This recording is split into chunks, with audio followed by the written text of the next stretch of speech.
Hello everybody, कैसे हैं आप लोग। तो हमने the code on social security को खत्म कर लिया है और आज हम शुरू करने वाले हैं द इंडस्ट्रियल रिलेशन कोड। ठीक है, मैंने आपसे प्रॉमिस किया था कि चारों कोड मैं आपको डिटेल में उसका समरी बताऊंगी। तो एक स्टेप हम उस तक पहुंच चुके हैं, मतलब 25%। और अब हम दूसरे कोड की तरफ जा रहे हैं, that is the industrial relation code. ठीक है, बहुत सारे बच्चों की कुछ क्वेरीज थी जिसको मैं थोड़ा सा सॉल्व कर देना चाह रही हूँ। कि पहला तो बेटा, जो आपके क्वेश्चंस की प्रैक्टिस है, तो we are continuously posting that polls, जिसमें कि आपका जो लेबर लॉ से रिलेटेड एक क्वेश्चन होगा जो आप सॉल्व कर सकते हैं, तो that will help you regularly practising it. तो I would recommend, highly recommended, कि आप लोग जो पोस्ट में जो भी क्वेश्चंस आते हैं उसको सॉल्व करिए। ताकि क्या है कि एक क्विक एनालिसिस हो जाता है, मतलब आपके पास बुक्स नहीं होता है, आप रिवीजन नहीं कर रहे हो, तो फिर भी आप क्वेश्चन को सॉल्व कर रहे होते हो। ठीक है, पहली तो ये क्वेरी थी। और दूसरी ये क्वेरी थी कि do you are preparing for a particular exam, लेकिन क्या है कि बहुत सारे बच्चों को ऐसे वैकेंसीज की अपडेट नहीं मिल पाती है, और अगर मिल भी जाती है तो उनको ये नहीं पता होता है कि एग्जाम का पैटर्न क्या होगा, हमें ये फॉर्म भरना चाहिए कि नहीं भरना चाहिए, हमारी तैयारी इस एग्जाम के हिसाब से हो रही है कि नहीं हो रही है। तो we are planning to launch कि हम जो है वो सारे जो जो भी न्यू वैकेंसीज आएंगी उसका भी डिटेल इस चैनल पे प्रोवाइड करेंगे। मतलब कोशिश करेंगे कि ज्यादा से ज्यादा जो मेजर वैकेंसीज है उसकी डिटेल हम यहाँ पर प्रोवाइड करें। ठीक है, तो चलिए, ये दो मेजर अपडेट थी जो मैं आपको बताना चाह रही थी। कि एक तो पहला पोस्ट, उस पे क्वेश्चंस जो आएंगे उसका आंसर करिए, तो आपकी प्रैक्टिस अच्छी होगी। जैसे जैसे आप आंसर ज्यादा करेंगे वैसे वैसे आई विल ट्राई कि मैं ज्यादा से ज्यादा क्वेश्चन पोस्ट करूं, दिन के 10-15 भी पोस्ट करूं। ठीक है, और दूसरा ये कि जो भी अब आपको रेगुलरली जो वैकेंसीज की अपडेट होती है वो भी हम कोशिश करेंगे कि इस ये जो हमारा प्लेटफॉर्म है उसके माध्यम से आप तक पहुंचाएं। ठीक है, तो चलिए आते हैं इंडस्ट्रियल रिलेशन कोड पे। ठीक है, इसको भी हम वैसे ही डिटेल समरी करने वाले हैं। पहले हम इसके बेसिक प्रोविजंस को पढ़ेंगे जो इंपॉर्टेंट है, और उसके बाद एक टैबुलर डेटा में हम पढ़ेंगे कि भाई पुराने क्या प्रोविजंस थे और नए क्या प्रोविजन है, और उसमें कहाँ कहाँ फर्क आया है। ये सारी चीजें हम यहाँ पढ़ने वाले हैं। ठीक है, तो चलिए शुरू करते हैं।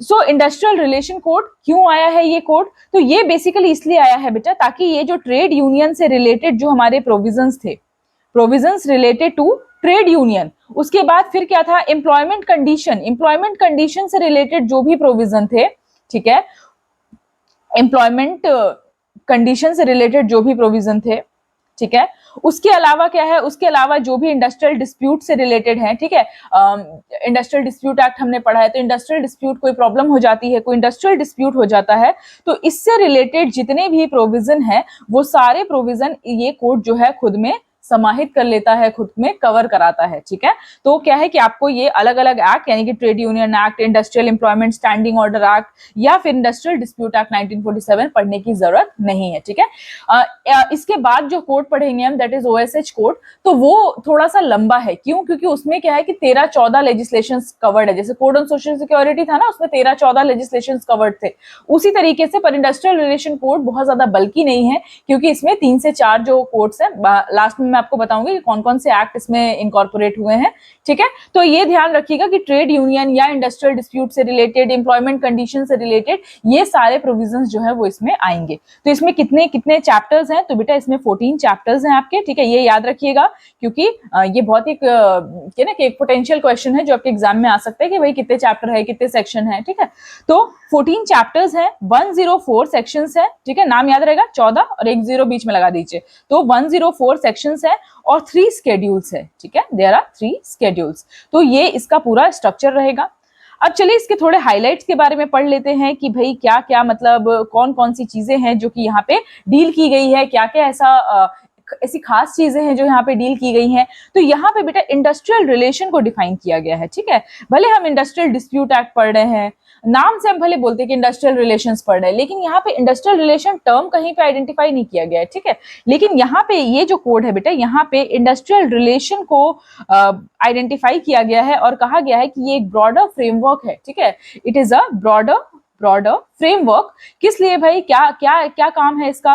तो ये एक ब्रॉडर फ्रेमवर्क है ताकि वर्कर्स के राइट को जो है वो प्रोटेक्ट किया जा सके, दोनों के बीच में जो फ्रिक्शन हो रहा है, जो क्लैशेस हो रहे हैं, उसको कम से कम किया जा सके। ठीक है, ये है पहला इसकी खास बात, यानी इसकी हाईलाइट्स। ठीक है, चलिए दूसरा क्या हाईलाइट है इसका? तो कह रहा है कि यहाँ पे फिक्स टर्म एम्प्लॉयमेंट की भी बात की गई है। ठीक है, आजकल क्या है कि कॉन्ट्रैक्ट टर्म या फिक्स टर्म एम्प्लॉयमेंट बहुत ज्यादा ट्रेंड में है। ठीक है, खासकर जो लोग अभी पढ़ाई खत्म खत्म करते हैं, मतलब maybe you are in finance, maybe you are in legal background, कोई भी ऐसा फील्ड हो, तो उसमें क्या है कि जिसमें आपको एक्सपर्टीज मांगता है, तो वो क्या करते हैं कि मतलब बहुत सारी ऐसी वैकेंसीज आती है जो फिक्स टर्म वैकेंसीज होती है, मतलब 2 साल के लिए होगा, 4 साल के लिए होगा, 5 साल के लिए होगा, ठीक है, 1 साल के लिए होगा, ठीक है, उतना ही, मतलब आप परमानेंट एम्प्लॉय नहीं है, but you are there for a fixed particular fix term. तो ये अभी तक आइडेंटिफाइड नहीं था, किसी भी लेजिस्लेशन में इसको आइडेंटिफाई नहीं किया गया था, लेकिन यहाँ पे फिक्स टर्म एम्प्लॉयमेंट की बात भी की गई है ताकि उन लोगों को भी स्टैट्यूटरी बेनिफिट्स मिल सके, ठीक है, जो भी स्टैट्यूटरी बेनिफिट्स है, जैसे ईएसआई का है, पीएफ है, बोनस है, अगर लंबे समय का टर्म है तो ग्रेट्युटी है, तो ये सारी चीजें जो है, जो बेनिफिट्स है, वो फिक्स टर्म एम्प्लॉयमेंट को भी एम्प्लॉइज जो काम कर रहे हैं इसमें उसको मिल सके, ठीक है। उसके बाद फिर इंडस्ट्री को वापस से डिफाइन किया गया है, the term industry has been redefined, ठीक है, ताकि इसमें है वो सारे एम्प्लॉइज को भी कवर किया जा सके, इंडस्ट्री के यूनिट में वो सारे वर्कर्स को इंक्लूड किया जा सके जो या तो डायरेक्टली रिक्रूटेड है, ठीक है, या तो फिर एजेंसी के द्वारा रिक्रूटेड है, ठीक है, या फिर कॉन्ट्रैक्टर के द्वारा रिक्रूटेड है, ये सब जितने भी लोग हैं इन सब को यहाँ पे इनकॉर्पोरेट करने की बात यहाँ पे की जा रही है, ठीक है। उसके बाद कहा जा रहा है कि पहले ऐसा था कि जो टर्म स्ट्राइक है उसमें 14 दिन का नोटिस देना पड़ता था, 14 डेज का नोटिस देना पड़ता था, किसके लिए भाई, पब्लिक यूटिलिटी सर्विसेज के लिए। अगर आप कोई ऐसा स्ट्राइक कर रहे हैं दैट डील्स विद मतलब ऐसे सेक्टर में है जहां जो पब्लिक यूटिलिटी सर्विस से डील करता है, तो you need a notice period of 14 days, लेकिन अब यहाँ पर ऐसा नहीं है। अब क्या है, this has been done mandatory in all establishments, ठीक है, this has been done mandatory in सारे एस्टैब्लिशमेंट में इसको मैंडेटरी कर दिया गया है, ठीक है।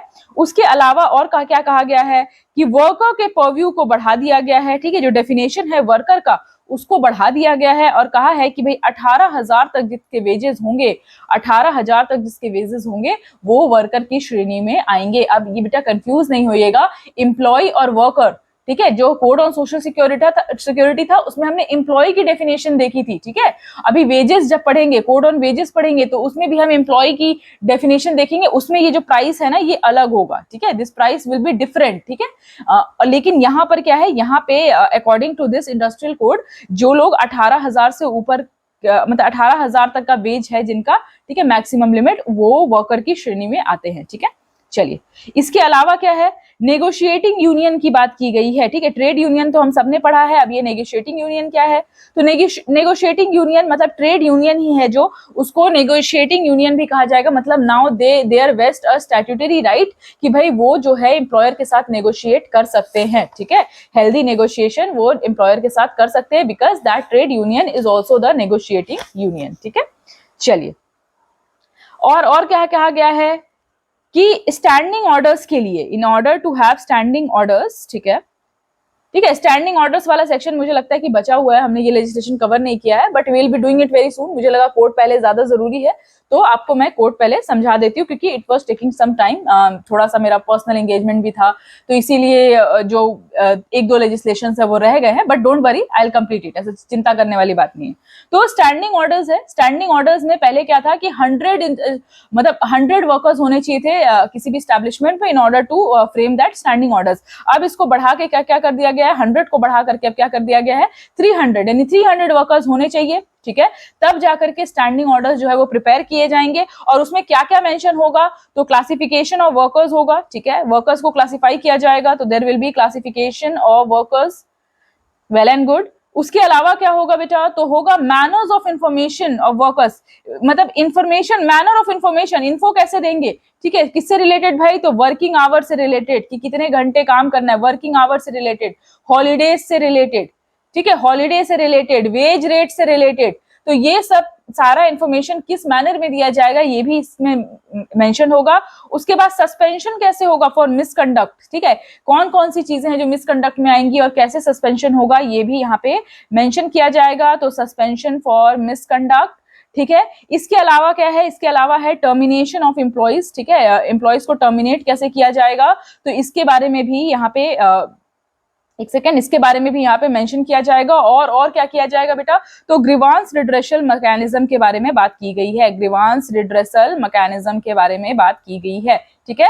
हाँ, जिन बच्चों को नोट्स में प्रॉब्लम है बेटा कि नोट्स नहीं मिल पा रहे हैं, मैं फिर से कह रही हूँ, चैनल का डिस्क्रिप्शन चेक कीजिए, वहां पे जैसे ही आपका ये खत्म होगा ये कोड, वैसे ही यहाँ इसका जो पूरा कंप्लीट नोट्स है वो वहां पे अपलोड कर दिया जाएगा, ठीक है। आप वहां से अपना जो नोट्स है वो कलेक्ट कर सकते हैं, ठीक है। So it has already been provided, जो आपका लिंक है, ठीक है, जो आपका प्लेटफॉर्म है जहां से आप ये नोट्स डाउनलोड कर सकते हैं, वो आपका डिस्क्रिप्शन में दिया हुआ है, आप प्लीज प्लीज प्लीज जाकर के वहां से देख लीजिए, ठीक है। चलिए, तो स्टैंडिंग ऑर्डर्स का हमने पढ़ लिया कि क्या क्या चीजें यहाँ पे मेंशन होंगी। उसके अलावा किसके बारे में बात की गई है, तो इसके अलावा की गई है बेटा रीस्किलिंग फंड के बारे में यहाँ बात की गई है, ठीक है। Because now days skilling is very very important. देख रहे हो ना कि स्किल नहीं है तो लोगों को जॉब्स नहीं मिल पा रही हैं, ठीक है, मतलब you need to be very very updated with it, ठीक है। तो जैसे जैसे नई नई टेक्नोलॉजी आएंगी तो उसके लिए सीखना पड़ेगा। अगर वर्कर कहीं काम कर रहा है तो वही सीखेगा ना, तो जाहिर सी बात है यहाँ, इसलिए यहाँ पे क्या किया गया है, रीस्किलिंग फंड का एक इंतजाम किया गया है ताकि ट्रेन करा जा सके, ट्रेनिंग पर्पस में उसको यूज किया जा सके, जो रिट्रेंच्ड वर्कर्स हैं, ठीक है, तो उनको ट्रेन कराया जा सके वाया दिस रीस्किलिंग फंड, ठीक है। उसके अलावा क्या है कि अगर रिट्रेंचमेंट कर रहे हैं आप, मास लेवल ऑफ रिट्रेंचमेंट कर रहे हैं, ठीक है, आप ले ऑफ कर रहे हैं, ठीक है, या फिर आप रिट्रेंचमेंट कर रहे हैं, मतलब मास लेवल पे कर रहे हैं, ठीक है, तो उसके लिए आपको क्या करना पड़ेगा, एप्रोप्रिएट गवर्नमेंट से परमिशन लेनी पड़ेगी। एप्रोप्रिएट मतलब अचानक से नहीं कर सकते, बिकॉज यहाँ पे कहीं ना कहीं एम्प्लॉय का राइट भी वेस्टेड है, तो आप ऐसे अचानक से ऐसा नहीं कर सकते कि भाई नहीं अब तो ऐसा ही हो गया है, ठीक है, इतने सारे एम्प्लॉयज को हमने बाहर कर दिया, तो एप्रोप्रिएट गवर्नमेंट से परमिशन लेना जरूरी है, ठीक है। कहां पर, जहां पे पहला तो वर्क नॉन सीजनल होगा, ठीक है, सीजनल वर्क में नहीं है, क्योंकि सीजनल वर्क में तो जैसे ही सीजन खत्म होगा आप सारे वर्कर्स को हटा दोगे, तो सीजनल वर्क में नहीं, बट नॉन सीजनल वर्क में दिस इज कंपलसरी। और दूसरी चीज, जहां पे 300 या 300 से ज्यादा लोग काम कर रहे हैं, 300 और मोर लोग काम कर रहे हैं,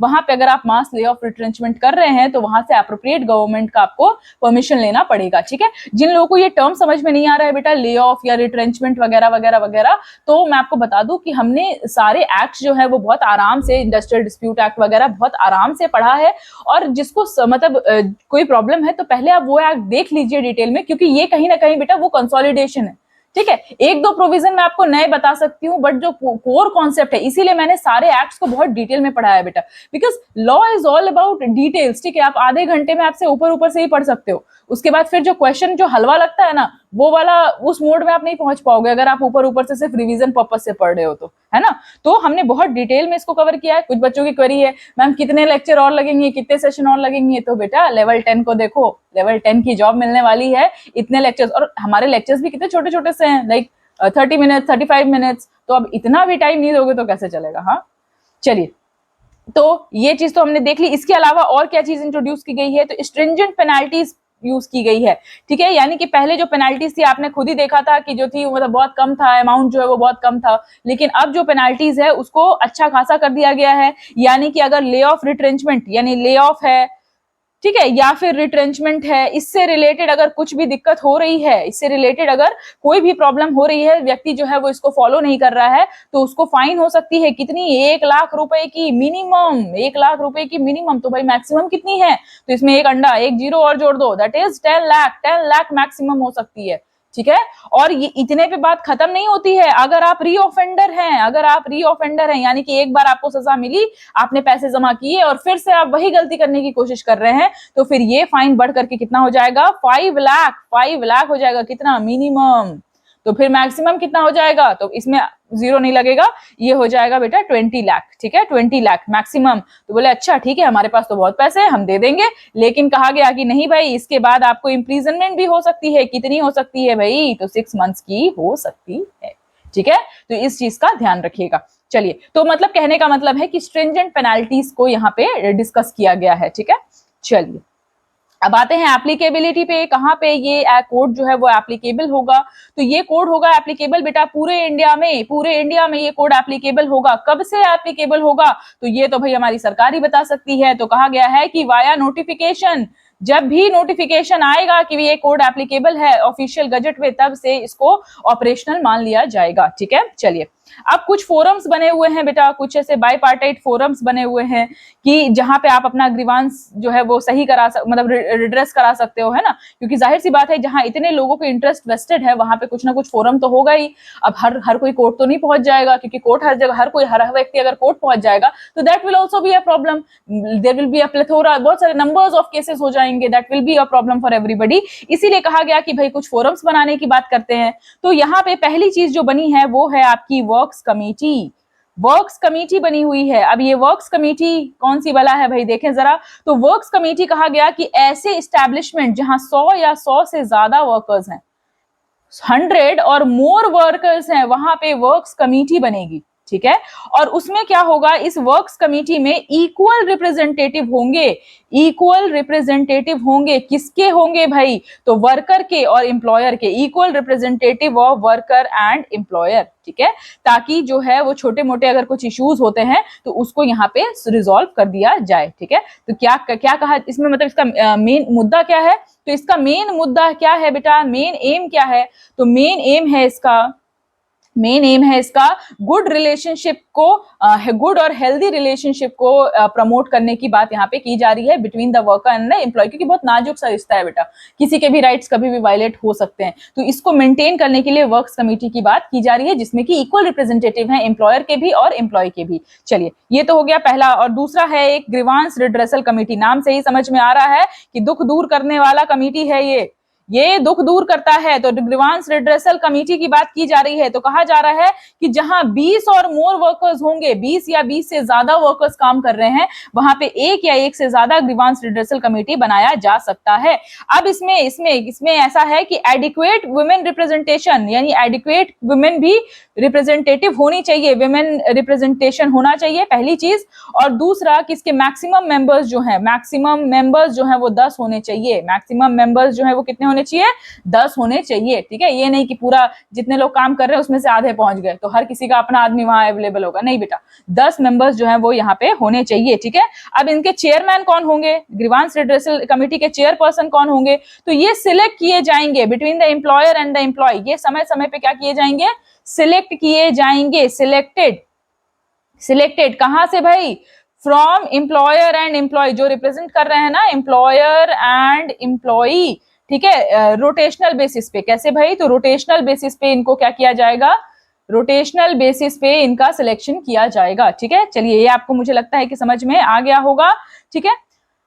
अब अगर कोई एप्लीकेशन, कोई आपकी डिस्प्यूट है, कोई ग्रीवांस है, अगर आपको एप्लीकेशन देना है, मतलब दुख दूर कमेटी है तो दुख दूर करेगी ना, तो दुख दूर करेगी, कैसे करेगी भाई, तो कहा जा रहा है कि 1 साल के अंदर, जैसे ही आपके साथ जो लिमिटेशन पीरियड है यहाँ पर, वो कितना है बेटा, 1 साल का है। 1 साल के अंदर आपको अपना दुख जो है वो इसके सामने लेकर के चले जाना है, ठीक है, उससे ज्यादा नहीं होना चाहिए। और कमेटी जो है वो उसको 30 डेज में सॉल्व करने की कोशिश करेगी, 30 डेज में उसको सॉल्व करने की कोशिश करेगी। और अगर आपको लगता है कि भाई आप इसका जो ऑर्डर है उससे आप खुश नहीं है, you are not happy with the order, तो आप क्या कर सकते हो, विद इन 60 डेज, ठीक है, विद इन 60 डेज, जैसे ही डिसीजन आया, डिसीजन के 60 डेज के अंदर आप जा सकते हो किसके पास, कंसिलिएशन ऑफिसर के पास जा सकते हो, कंसिलिएशन ऑफिसर के पास जा सकते हो अपना दुख लेकर के, ठीक है। अब ये आप डायरेक्टली, मतलब आप किसके थ्रू जा सकते हो, तो थ्रू ट्रेड यूनियन के थ्रू जा सकते हो, ठीक है, क्योंकि जब ट्रेड यूनियन, जैसे देखो पर्सनल ग्रीवांसेस बहुत सारे हो सकते हैं, लेकिन हो सकता है वो जेन्युइन ना हो, लेकिन ट्रेड यूनियन के थ्रू जा रहा है, मतलब कि वो चीज जेन्युइन है। इस चीज को, जेन्युइनिटी को प्रिजर्व करने के लिए कहा गया है कि ट्रेड यूनियन के थ्रू आप जा सकते हो, ठीक है। तो चलिए, आपको इतना मुझे लगता है कि समझ में आ गया होगा प्रोविजन। बेटा, इसमें आपको सेक्शंस बहुत ज्यादा याद रखने की जरूरत नहीं है, बस आपको प्रोविजन पता होना चाहिए कि किस केस में क्या हो रहा है, ठीक है। और मीनवाइल प्रैक्टिस के लिए we are regularly uploading the questions, ठीक है। अभी 2-3 कर रहे हैं दिन में, पर जैसे जैसे आपके रिस्पॉन्सेस बढ़ेंगे वैसे वैसे हम उसको और बढ़ा देंगे, ठीक है। चलिए, अब आते हैं ट्रेड यूनियन पे आते हैं। हाँ, और अभी हम सिर्फ लॉ के क्वेश्चंस कर रहे हैं बेटा, बट जैसे जैसे बताया आपके रिस्पॉन्सेस बढ़ेंगे, we will be switching to English also, polity also, history also, सबके क्वेश्चंस हम अपलोड कर दिया करेंगे और आपको क्या करना है कि आपको बस उसका आंसर करना है, ठीक है। चलिए, ट्रेड यूनियंस पे आते हैं तो कहा गया है कि भाई 7 या 7 से ज्यादा मेंबर, 7 और मोर मेंबर जो हैं वो जाकर के अपना ट्रेड यूनियन रजिस्टर करा सकते हैं। इलेक्ट्रॉनिकली भी करा सकते हैं बेटा, पहले ऐसा नहीं था, पहले आपको फॉर्म जाके जमा करना पड़ता था, बट अब इलेक्ट्रॉनिक भी करा सकते हैं और अदरवाइज, ठीक है, फिजिकल भी करा सकते हैं, इलेक्ट्रॉनिक भी करा सकते हैं। और कहा जा रहा है कि जिस समय पर आप ट्रेड यूनियन रजिस्टर कराने जा रहे हैं वहां पे कम से कम 10% या 100 मेंबर्स होने चाहिए, ठीक है, 10% ऑफ द पर्टिकुलर यूनिट जहां पे आप काम कर रहे हैं, जहां जिस नेचर ऑफ इंडस्ट्री जहां पे आप काम कर रहे हैं, या 100 जो भी लेस होगा, विच एवर इज लेस, ठीक है। अब बहुत सारे लोग काम करते हैं, उसका 10% तो बहुत सारा होता है ना, तो कहा जा रहा है कि 10% और 100 विच एवर इज लेस, ठीक है, वो ऐसे इंडस्ट्री से काम में होने चाहिए जिससे कि ये यूनियन कनेक्टेड है, ठीक है। चलिए, अब कहा जा रहा है कि ये जो ट्रेड यूनियन है इसको नेगोशिएटिंग, पहले भी बताया मैंने कि ये जो ट्रेड यूनियन है that will be considered as a negotiating union as well. Negotiate करने के लिए जो भी प्रॉब्लम्स हो रही हैं उसको नेगोशिएट करने के लिए ये नेगोशिएटिंग यूनियन की तरह भी काम करेगा, ठीक है। तो ट्रेड यूनियन मुझे लगता है आपको जो बेसिक प्रोविजन है, इसके अलावा जितने प्रोविजन है सब पहले वाले ही है, जो ट्रेड यूनियन एक्ट हमने पढ़ा है ना वही सारे प्रोविजन है, ठीक है। तो ये बेसिक डेटा था। अभी हम डिफरेंस भी पढ़ेंगे बेटा, ऐसा डरना नहीं है कि मैम इतना ही है, अगर क्या और कुछ छूट गया तो जो हम डिफरेंस पढ़ेंगे ना that will cover almost every aspect, ठीक है, छोटा बड़ा सब कुछ वो कवर कर देगा, ठीक। चलिए, अब आते हैं स्टैंडिंग ऑर्डर्स पे, ठीक है। स्टैंडिंग ऑर्डर्स की क्या क्या प्रोविजंस है चला जानते हैं, चलिए देखते हैं स्टैंडिंग ऑर्डर्स में क्या क्या प्रोविजंस है। तो कह रहा है कि जो स्टैंडिंग ऑर्डर है बेटा वो हर एस्टेब्लिशमेंट में अप्लाई होता है जहां पे 300 से ज्यादा वर्कर हैं, 300 और मोर। पहले कितने थे? पहले 100 की लिमिट थी, अब है 300, यानी कि 300 या 300 से ज्यादा वर्कर्स हैं। कब? पिछले 12 महीने में। ये वाला कॉन्सेप्ट भी हमने पहले जब हम पूरा पढ़ रहे थे तो हमने पढ़ा था कि 12 महीने कैसे कैलकुलेट किए जाते हैं ना, तो उसी हिसाब से यहाँ भी कैलकुलेशन है कि पिछले 12 महीने में अगर आपने काम किया है और क्या क्या ऐड होगा क्या क्या नहीं होगा, मतलब आपके सिक लीव्स जो है, पेड लीव्स है, मैटरनिटी लीव्स है, वो सब इसी 12 महीने में ही काउंट किए जाएंगे, मतलब इंक्लूसिव होगा ये, ठीक है। चलिए, अब ये जो है जो मॉडल स्टैंडिंग ऑर्डर है, ठीक है, अब क्या है कि एक मॉडल दे दिया जाएगा, ठीक है, मॉडल स्टैंडिंग ऑर्डर की इस हिसाब से आपको क्या है कि अपने रूल्स फ्रेम करने हैं, ठीक है। और ये मॉडल स्टैंडिंग ऑर्डर कौन देगा? तो ये देगा सेंट्रल गवर्नमेंट, ठीक है, मॉडल जो एसओ स्टैंडिंग ऑर्डर। और इसको कौन देगा भाई? तो इसको देंगे हमारे सेंट्रल गवर्नमेंट, ठीक है, सेंट्रल गवर्नमेंट जो है मॉडल स्टैंडिंग ऑर्डर यहाँ पर प्रोवाइड करेंगे, ठीक है। चलिए, अब कहा जा रहा है कि जैसे ही ये कोड इफेक्टिव होगा, ठीक है, जैसे ही ये कोड क्या होगा? इफेक्टिव होगा, उसके 6 महीने के अंदर, 6 मंथ्स के अंदर आपको, मतलब हर इंडस्ट्री को अपना ड्राफ्ट स्टैंडिंग ऑर्डर तैयार कर लेना है। यानी ये क्या दे रहे हैं बेटा? ये एक मॉडल स्टैंडिंग ऑर्डर दे रहे हैं कि भाई ऐसा ऐसा होना चाहिए। उस हिसाब से आप अपना जो ड्राफ्ट स्टैंडिंग ऑर्डर है वो तैयार कर लो, ठीक है। किस मैटर्स में? तो जो कि शेड्यूल 1 में लिखे हुए हैं, शेड्यूल 1 में जो भी मैटर्स लिखे हुए हैं, matters relating to standing orders, उससे रिलेटेड आप अपने जो ड्राफ्ट है, अपना जो रूल्स है, उसको अपने हिसाब से बना लो। ऐसा क्यों किया गया बेटा? चाहती तो सरकार ही दे देती, सेंट्रल गवर्नमेंट ही दे देती कि भाई ये रूल है, फॉलो करो, क्योंकि हर इंडस्ट्री का नेचर अलग अलग होता है। एक इंडस्ट्री के लिए जो वरदान हो सकता है दूसरे इंडस्ट्री के लिए हो सकता है वो इतना बेनिफिशियल ना हो। इसीलिए कहा गया कि भाई हम एक मॉडल कोड ऑफ कंडक्ट दे देंगे कि भाई ये चीजें तो होनी चाहिए, इसके अलावा आपको कुछ ऐड करना है, कुछ सब्सट्रैक्ट करना है, तो वो आप अपना करके एक ड्राफ्ट बना लीजिए और हम उसको चेक कर देंगे, ठीक है। इस हिसाब से यहाँ पे बात की गई है। चलिए, तो कहा गया है कि जब भी आप स्टैंडिंग ऑर्डर बना रहे हो, ठीक है, जब भी आप क्या कर रहे हो? ड्राफ्ट बना रहे हो, ड्राफ्ट ऑफ एसओ मतलब स्टैंडिंग ऑर्डर, ठीक है। इसीलिए मैं कह रही हूँ कि नोट्स जो, मतलब नोट्स तो अवेलेबल हो जाएगा आपको बेटा, लेकिन क्या है कि जब आप लेक्चर के रेफरेंस में इसको पढ़ोगे तो ही इसका बेनिफिट है, ठीक है। क्योंकि नोट्स क्या है, अब ऐसे पढ़ने जाओगे तो भाई शॉर्ट में, क्योंकि notes are meant to be crisp, right. Notes की क्यों बनाए जाते हैं? पूरा नहीं तो हम बेयर एक्ट ही नहीं पढ़ लेंगे। नोट्स बनाया ही इसीलिए जा रहा है ताकि हम शॉर्ट में समझ सकें, और शॉर्ट में कब समझेंगे? जब डिटेल हमारे कानों में एक बार गया होगा, ठीक है। तो सिर्फ ऐसा मत सोचिएगा कि सिर्फ नोट्स के भरोसे हम कंप्लीट कर लेंगे बेटा, आपको लेक्चर का रेफरेंस भी उतना ही इंपॉर्टेंट है जितना कि आपका नोट्स इंपॉर्टेंट है, ठीक है। चलिए, तो कहा जा रहा है कि जब भी आप स्टैंडिंग ऑर्डर को ड्राफ्ट करिएगा, ठीक है, तो आपको क्या करना पड़ेगा? आपको ट्रेड यूनियन, टीयू जो है हमारा, उसको कंसल्ट करना पड़ेगा, ट्रेड यूनियन को भी आपको कंसल्ट करना पड़ेगा, ठीक है। और उसके बाद जब ये सारा कार्यक्रम हो जाएगा, जब ये ड्राफ्ट बन जाएगा, तो आप इसको फॉरवर्ड करेंगे किसको भाई? सर्टिफाइंग ऑफिसर को, ठीक है। क्योंकि ये नहीं कि ड्राफ्ट आपने बना लिया और आपका काम हो गया, क्योंकि इसको अप्रूव भी तो करना पड़ेगा, कहीं आपने अपने फायदे की कोई बात तो नहीं बना ली है, तो इस चीज को भी देखना पड़ेगा। तो सर्टिफाइंग ऑर्डर, जो ये सर्टिफाइंग ऑर्डर है, ऑर्डर बोल रही हूं मैं, सर्टिफाइंग ऑफिसर है, तो इस सर्टिफाइंग ऑफिसर को यहाँ पर क्या करना पड़ेगा, भेजना पड़ेगा ताकि वो सर्टिफाई कर सकें इसको, ठीक है। अगर अगर आपने सेंट्रल गवर्नमेंट के मॉडल को वैसे ही अडॉप्ट कर लिया, मतलब उसमें कुछ चेंजेस नहीं लाई, ये कब है, जब आपने ड्राफ्ट किया खुद से, जब आपने वैसे ही उसको इनकॉर्पोरेट कर लिया, तो फिर आपको ये सर्टिफाइंग ऑफिसर से परमिशन लेने की जरूरत नहीं है, बस आप उसको बता दो कि भाई ये मॉडल था, इसके हिसाब से हमने इसको एक्सेप्ट कर लिया है, आप उनको बस फॉरवर्ड कर दो, ठीक है। अगर आपने सेम टू सेम उसको लिया है तो, और अगर आपने कुछ चेंजेस किए हैं तो आपको सर्टिफाइंग ऑफिसर को देना पड़ेगा फॉर सर्टिफिकेशन, ठीक है। तो आई होप आपको ये समझ में आ गया होगा, आई होप। अगर आपको कोई क्वेरी है बेटा, फीडबैक सेक्शन खुला है हमारा, आप बिल्कुल आराम से पूछ सकते हैं, ठीक है। चलिए, अब ये सर्टिफाइंग ऑफिसर जो है बेटा, ये क्या करेगा, ये जो ड्राफ्ट है, ठीक है, इसको जो ड्राफ्ट मॉडिफिकेशन है, इसका जो पूरा प्रोसीजर है उसको 60 डेज के अंदर ये कंप्लीट करेंगे, ठीक है। मतलब कि इनको किसी से बुला के पूछताछ करनी होगी या कुछ भी करना होगा, तो ये क्या है कि 60 डेज के अंदर कंप्लीट करेंगे, और उसके बाद ये क्या करेंगे कि इसकी एक कॉपी भेज देंगे किसको, एम्प्लॉयर को, ठीक है। इसकी एक कॉपी भेज देंगे किसको, तो एम्प्लॉयर को भेज देंगे एक कॉपी, तो और एक कॉपी भेज देंगे आपका टीयू यानी ट्रेड यूनियन को भेज देंगे, ठीक है। एक कॉपी एम्प्लॉयर को और एक कॉपी भेज देंगे ट्रेड यूनियन को, अगर उनको लगता है कि कुछ मॉडिफिकेशन करना है या कुछ भी, तो वो ऐसा भेज देंगे। और अगर वो with in the time frame 60 दिन के अंदर अगर वो नहीं करते हैं कुछ भी, अगर उनके पास पड़ा ही रहता है ये चीज और वो कुछ भी नहीं करते हैं, तो इस केस में इसको मान लिया जाएगा कि ये जो सर्टिफाई हो गया है, ठीक है। अगर एक्सपायरी हो गया, अगर एक्सपायर हो गया, ठीक है, तो certified on the expiry of the set period, ठीक है, expiry of the set period. अगर ये एक चीज खत्म हो गई, मतलब टाइम खत्म हो गया, तो मान लिया जाएगा कि इसको जो है वो सर्टिफाई हो चुका है, ठीक है। तो द एग्जिस्टिंग ऑर्डर जो है, जितने भी एग्जिस्टिंग ऑर्डर हैं ये सारे, अगर ये कोड आता है और आपका पहले ही ऑर्डर बना हुआ है जो कि इसके कन्वीनियंस में है, तो उसके बाद आपको कुछ भी चेंजेस करने की जरूरत नहीं है, ठीक है। तो चलिए, आई होप आपको ये समझ में आ गया होगा, ठीक है। चलिए आते हैं नोटिस ऑफ चेंज पे। नोटिस ऑफ चेंज, अगर आपको कुछ चेंजेस लाने हैं, नोटिस ऑफ चेंज, तो जो भी सर्विस कंडीशंस है, ठीक है, वो कहाँ मेंशन है बेटा, शेड्यूल 3 में मेंशनड है, ठीक है। शेड्यूल 3 में मेंशनड है। इसमें अगर आपको कोई चेंज लाना है तो आपको क्या करना पड़ेगा, पहले तो आपको नोटिस देना पड़ेगा। किसको नोटिस देना पड़ेगा, वर्कर्स को नोटिस देना पड़ेगा अबाउट द प्रपोज चेंज, कि हम भाई ऐसा ऐसा सोच रहे हैं, आपका क्या मत है, क्योंकि ट्रेड यूनियन वगैरह भी है भाई, तो वर्कर्स का भी हित सोचने की बात की गई है। तो कहा गया है कि नोटिस देना पड़ेगा वर्कर्स को कि ये चेंज हो रहा है, और 21 दिन तक आप कोई चेंज नहीं कर सकते, मतलब लिमिट है 21 दिन तक।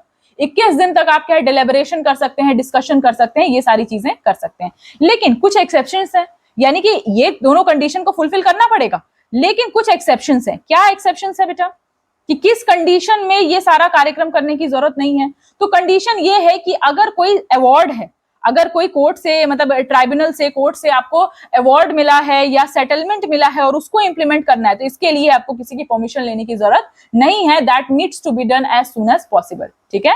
उसके बाद दूसरा कह रहा है कि कोई और लॉ है, मतलब रूल्स है, जैसे कि आपका हो गया कोई रिवाइज्ड लीव रूल्स है, फिर ठीक है, फिर सिविल सर्विस रेगुलेशंस है, तो ऐसा कोई रूल्स है जिसके अकॉर्डिंग आप कोई काम कर रहे हो, तो उसमें भी आपको परमिशन लेने की जरूरत नहीं पड़ेगी, ठीक है। उसके अलावा ऐसे रूल्स जो कि ऑफिशियल गजट में मेंशन किए गए हैं, ठीक है, ऑफिशियल गजट में नोटिफिकेशन के द्वारा लाया गया, उसमें आपको किसी से परमिशन लेने की जरूरत नहीं है, ठीक है। मान लेते हैं पीएफ के कोई क्लॉजेस बदले या कुछ भी ऐसा बदला है तो। उसके अलावा क्या है, कोई इमरजेंट सिचुएशन है, ठीक है, कोई भी इमरजेंट सिचुएशन है और जिसमें की शिफ्ट वगैरह चेंज की जा रही है, ठीक है, तो आपको क्या करना पड़ेगा, ग्रीवांस रिडर्सल कमेटी, यानी कि ग्रीवांस रिडर्सल कमेटी जीआरसी से कंसल्ट करके आप ये चेंजेस ला सकते हो। इसमें भी आपको किसी से परमिशन लेने की जरूरत नहीं है, ठीक है। और ऐसा कोई भी चेंज जो कि एप्रोप्रिएट गवर्नमेंट सजेस्ट कर रही है, ठीक है, कौन सजेस्ट कर रहा है, एप्रोप्रिएट गवर्नमेंट कोई चेंज लाने के लिए कह रही है, तो उसमें भी आपको किसी की परमिशन लेने की जरूरत नहीं है। तो आई होप आपको ये क्लियर हो गया होगा, मतलब इसमें कोई प्रॉब्लम नहीं होगी, ठीक है। चलिए अब आते हैं हम कहां, अब आते हैं हम डिस्प्यूट रिजोल्यूशन में। डिस्प्यूट कैसे रिजॉल्व होगा, ठीक है। ये सारे बेटा क्या है कि आपके एक्ट में ये सारे मतलब हेडिंग्स हैं, चैप्टर्स हैं, जिससे रिलेटेड मैं सारे प्रोविजंस आपसे डील कर रही हूँ, मतलब कोशिश कर रही हूँ कि मैक्सिमम जो है वो आपसे डील किया जा सके, ताकि एक भी क्वेश्चन आपका छूटे नहीं। तो डिस्प्यूट रिजोल्यूशन में कहा है कि कोई भी इंडस्ट्रियल डिस्प्यूट है तो उसको कहाँ ले जाया जाएगा बेटा, आर्बिट्रेशन पे ले जाया जाएगा। यहाँ पे आर्बिट्रेशन को ज्यादा ध्यान दिया गया है, ठीक है, rather than directly going to the court. आपको क्या कहा गया है कि आर्बिट्रेशन के लिए आप पहले जाएंगे, ठीक है, जिसमें कि इसीलिए जो एम्प्लॉयर और वर्कर है उनका पहले से ही जो एग्रीमेंट होगा उसमें आर्बिट्रेबल मैटर्स लिखे हुए होंगे, ठीक है। अब कौन कौन से आर्बिट्रेबल मैटर्स हो सकते हैं, तो हो सकते हैं कि आपके अपॉइंटमेंट, ठीक है, अपॉइंटमेंट से रिलेटेड, और ये जो आर्बिट्रेशन पे जाएंगे तो दोनों अपनी सहमति से एक आर्बिट्रेटर को चुनेंगे, ठीक है, आर्बिट्रेटर को चुनेंगे, that is a practice of alternative dispute resolution, और वहां पर फिर वो जो भी अपनी समस्याएं हैं वो वहां पे उसको सॉल्व कराएंगे, ठीक है। आर्बिट्रेशन जब होगा बेटा तो दोनों को अपॉर्चुनिटी ऑफ हियरिंग मिलनी चाहिए, क्योंकि ऑडी ऑल्टरम पार्टम का कॉन्सेप्ट है कि अपॉर्चुनिटी ऑफ हियरिंग जो है वो दोनों को मिलनी चाहिए, तभी जाके किसी कंक्लूजन पे वो पहुंच सकते हैं, ठीक है। तो चलिए, आई होप आपको ये डिस्प्यूट रिजोल्यूशन का जो मतलब ये जो सिस्टम है दैट इज फर्स्ट, ये कहाँ जाएगा, आर्बिट्रेशन पे जाएगा, ठीक है। उसके बाद फिर और ऑफिसर्स कौन कौन से हैं यहाँ पे, तो कंसिलिएशन ऑफिसर है बेटा।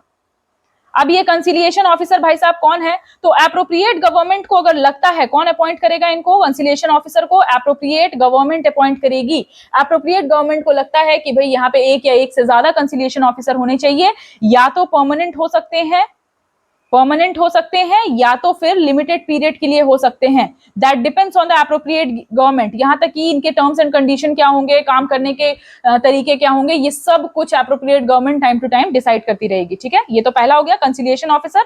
और दूसरा कौन हो सकता है बेटा, तो इंडस्ट्रियल ट्राइब्यूनल हो सकते हैं।